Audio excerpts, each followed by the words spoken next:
ये कहकर बलाई सिर पर प्याज से भरी टोकरी रखकर घर की ओर लौटता है। उस बांस के जंगल के ऊपर बैठी चुड़ैल की नाक तक पहुंचती है। उदयपुर गांव में एक किसान की 2 पत्नियां थी। छोटी पत्नी जितनी सुंदर थी उतनी ही घमंडी भी। वो रात दिन सिर्फ सजने संवरने में व्यस्त रहती थी। वहीं बड़ी पत्नी थी सीधी साधी साफ दिल की, लेकिन उसके सिर में बाल बहुत कम थी। इसलिए उसका पति छोटी पत्नी को ही प्यार करता था, लेकिन उनका सास बड़ी बहू को ही सबसे ज्यादा प्यार करती थी। कहाँ रह गई बहू? अरे छोटी बहू, पूरा दिन क्या कमरे में सजने संवरने में ही बिता दोगी? जरा मेरे लिए एक कप चाय तो बना दो। सास की बात सुनकर छोटी बहू ललिता कमरे से बाहर आती है। मैं चाय वाय नहीं बना सकती, मेरे नाजुक हाथों में छाले पड़ जाएगा। आप अपनी बड़ी बहू से क्यों नहीं कहते? रूप के घमंड में तुम्हारे पैर तो जमीन पर पड़ते ही नहीं। मेरी बड़ी बहू तो दिन रात घर की काम करती रहती है, और तुम्हें तो मैंने बस एक कप चाय बनाने को कहा था। मैं नहीं बना सकती। तभी मालावती आकर कहती है, रहने दीजिए माँ, ललिता को कुछ करने की जरूरत नहीं। आप बैठिए, मैं अभी आपके लिए चाय बना लाती हूँ। ये कहकर मालावती सास के लिए चाय बनाकर लाती है। फिर धीरे धीरे शाम होने लगती है। उधर तब खेत में अब मैं घर लौट जाता हूँ, शाम होने को आई। इतना प्यास काफी है, अंधेरा होने से पहले लौटना होगा। ये कहकर बलाई सिर पर प्याज से भरी टोकरी रखकर घर की ओर लौटता है। जब वो चलते हुए बांस के जंगलों से गुजर रहा था, तब लगभग अंधेरा छा गया था। पूरा अंधेरा छा गई, ऊपर से ये बांस का जंगल कितना घना है। मुझे और भी तेज चलना पड़ेगा। बलाई की प्याज से भरी टोकरी की खुशबू उस बांस के जंगल के ऊपर बैठी चुड़ैल की नाक तक पहुंचती है। कौन प्याज लेकर जा रहा है? पुराने दिनों की यादें ताजा हो गई। कितनी खुशबूदार प्याज है। कितने दिन हो गए चबा चबा कर प्याज नहीं खाए। ये कहकर प्याज खाने वाली चुड़ैल उड़ते उड़ते बलाई का पीछा करने लगती है। बलाई घर पहुंचकर कहता है, माला, माला, क्या तुम्हें सुनाई नहीं दे रही? इधर आओ। कमरे में बैठी बैठी क्या कर रही हो? मैं पूरा दिन खेत पर काम करके घर लौटा और तुम बैठी बैठी आराम कर रही हो। बलाई की आवाज सुनकर बड़ी पत्नी मालावती एक गिलास शरबत लाकर पति को देती है। फिर शरबत पीने के बाद वो माला से पूछता है, माला, मेरी छोटी पत्नी ललिता कहाँ है? पूरा दिन ललिता को नहीं देखा, कहाँ है वो? ललिता कमरे में श्रृंगार कर रही है। आप हाथ मुंह धो के आराम कीजिए, मैं रसोई में जाकर रात का खाना बनाती हूँ। फिर मालावती रसोई में चली जाती है और ये सब कुछ उनके आंगन के इमली के पेड़ पर बैठी प्याज वाली चुड़ैल देख रही थी। वो किसान अपनी बड़ी पत्नी से बिल्कुल भी प्यार नहीं करता। देखो तो जरा छोटी पत्नी क्या कर रही है। फिर जब बलाई छोटी बहू ललिता के कमरे में जाता है, तब ललिता, आपको आने में इतना देर क्यों हुआ? पता है, आप जब घर पर नहीं रहते तो बड़ी बहू मुझसे दिन भर घर की काम करवाती है।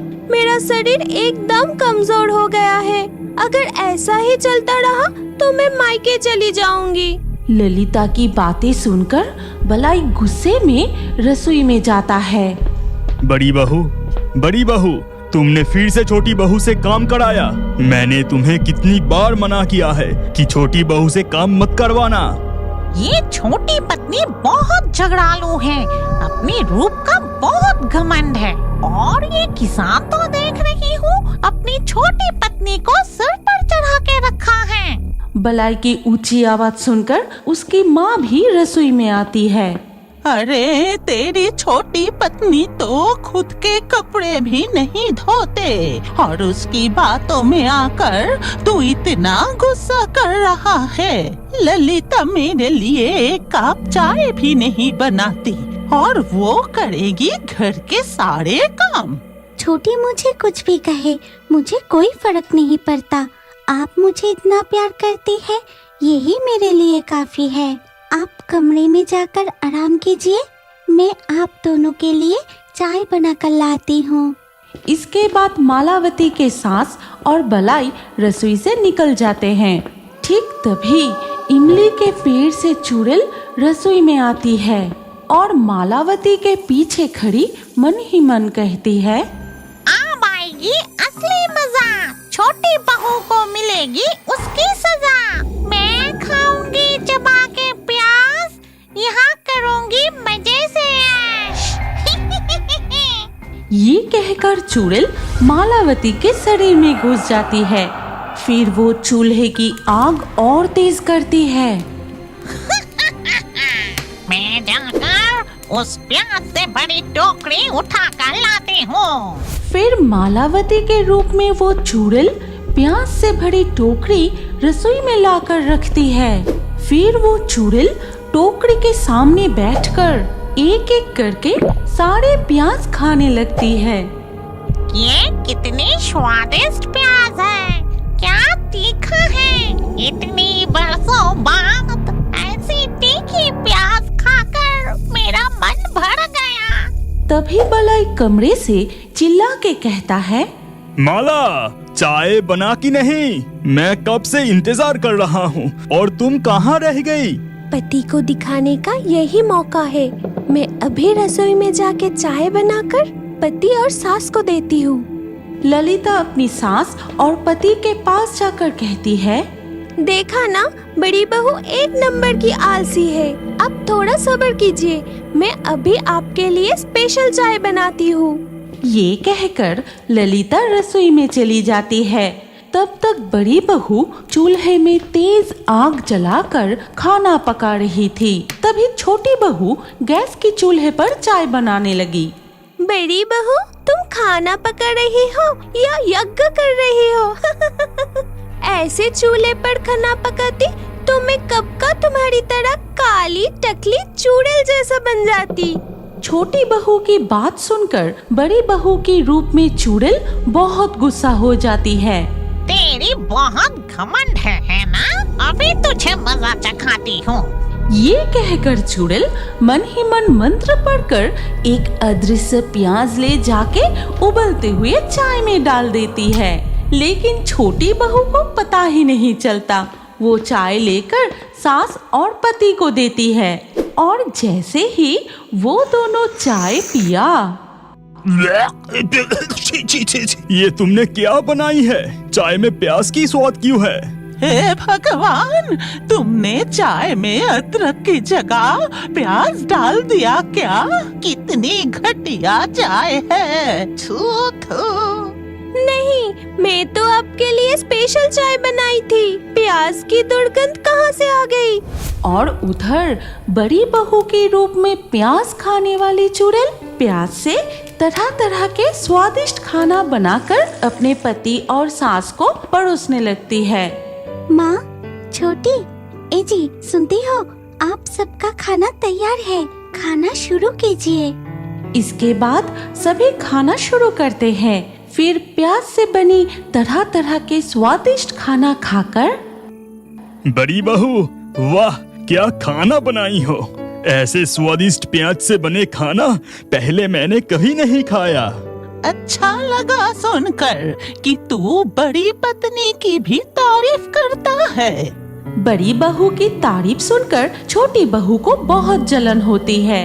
फिर खाना खाके सब अपने अपने कमरे में चले जाते हैं। लेकिन बड़ी बहू रसोई में जाती है।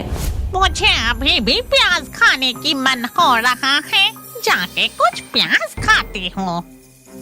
ये कहकर मालावती के रूप में चुड़ैल फिर से प्याज खाने लगती है। फिर कुछ प्याज वो पीसकर एक कटोरी में रख के उस पर जादू करती है। अब बड़ी बहू के सर पर इस जादुई प्याज का रस लगा देती हूँ, जिससे उसके सिर पर घने लंबे बाल उग जाएंगे। ठीक तभी छोटी बहू ललिता रसोई में आती है। अरे बड़ी बहू, सिर पर क्या लगा रही हो? मेरे सिर के बाल कम है, इसीलिए प्याज का रस लगा रही हूँ। प्याज के बहुत गुण होते हैं, पता है? इसे चेहरे पर लगाने से चेहरा दूध जैसी निखर जाती है। नाटक बंद करो। चाहे जितना भी कोशिश कर लो, तुम मेरे जैसा खूबसूरत कभी नहीं बन सकती। फिर ललिता रसोई से निकल जाती है।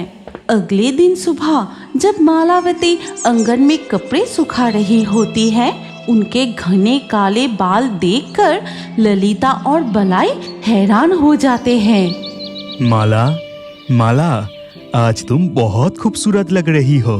तुम्हारे घने लंबे बाल तुम पर बहुत अच्छा लग रहा है।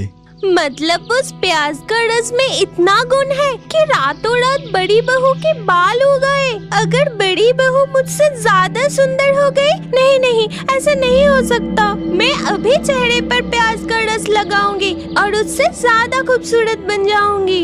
ये कहकर ललिता पिसा हुआ प्याज का रस अपने चेहरे पर लगा लेती है और कुछ देर बाद जब वो आईने में देखती है, अरे ये क्या, मेरे चेहरे पर तो चिंपैंजी के जैसा बाल आ गए। हे भगवान, ये क्या हो गया? तभी उसके सामने वो प्याज खाने वाली चुड़ैल प्रकट होती है। फिर कहती है, ये सजा मैंने तुझे दी है। ये तेरे घमंड का फल है। तू बड़ी बहू को बहुत सताती थी, अब सबक मिली ना? अरे बाप रे, चुड़ैल तुम कहाँ से आ गई?